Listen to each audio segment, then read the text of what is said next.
ایک واقعہ کرتا ہوں۔ میرے دو مربی ہیں، شجرے میں ایک دائیں طرف اور دوسرے بائیں طرف میرے دادا پیر ہیں۔ کچھ اسباب ایسے تھے کہ جن کی وجہ سے کاسا گدائی میں دونوں دروازوں سے کچھ نہ کچھ ڈالا جاتا تھا۔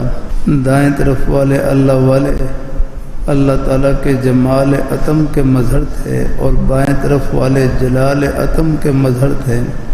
بائیں طرف والے حضرت امروٹی رحمۃ اللہ علیہ کا ایک خاص خادم تھا جس کا نام حاجی اللہ ورائے تھا۔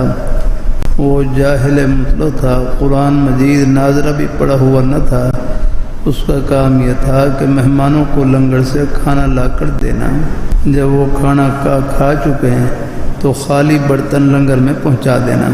لنگر کے لیے حضرت رحمۃ اللہ علیہ کا ایک کنواں تھا جس کے ساتھ زمین بھی تھی۔ اس زمین میں مہمانوں کے لیے سبزی وغیرہ اور ان کے گھوڑوں کے لیے گھاس وغیرہ کاشت ہوتی تھی۔ اس زمین کے کناروں پر حضرت نے کھجور کے پودے لگوائے ہوئے تھے تاکہ جو مہمان خدا یاد کرنے کے لیے آئیں ان کی کھجوروں سے مہمانوں کی تواضع میں صرف کی جائیں۔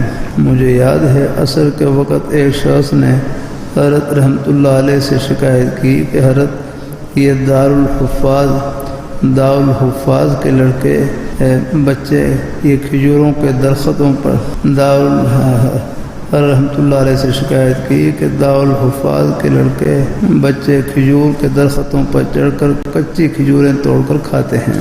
حضرت رحمۃ اللہ علیہ چونکہ جلالی مزاج کے تھے تو اس لیے آپ کو بہت غصہ آیا اور حاجی اللہ ورائے سے فرمایا کہ ان بدماشوں کو پڑھ کر لاؤ، میں ان کو سزا دوں۔ تو حاجی اللہ ورائے نے فوراً یہ جواب دیا کہ حضرت سب سے بڑا بدماش تو میں ہوں۔ اگرچہ وہ جاہل مطلق تھا لیکن حضرت کی صحبت کی برکت سے اس پر رنگ چڑھا ہوا تھا، اس لیے اس نے حضرت کی طبیعت کا رخ بدل دیا۔ اس کے جواب پر حضرت رحمۃ اللہ علیہ خاموش ہو گئے۔ اللہ والوں کی جو بھی خدمت کرتا ہے وہ ضرور اس کی جزائے خیر جزا دیتے ہیں۔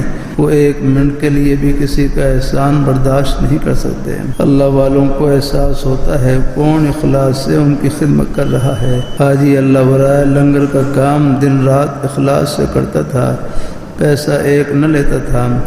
حضرت امروٹی رحمۃ اللہ علیہ کی توجہ سے اس کی انانیت فنا ہو چکی تھی۔ جب انانیت فنا ہو جائے تو للہیت آ جاتی ہے۔ حضرت رحمۃ اللہ علیہ کی تربیت کا اثر تھا کہ فوراً اس نے یہ جواب دیا کہ حضرت سب سے بڑا بدماش تو میں ہوں۔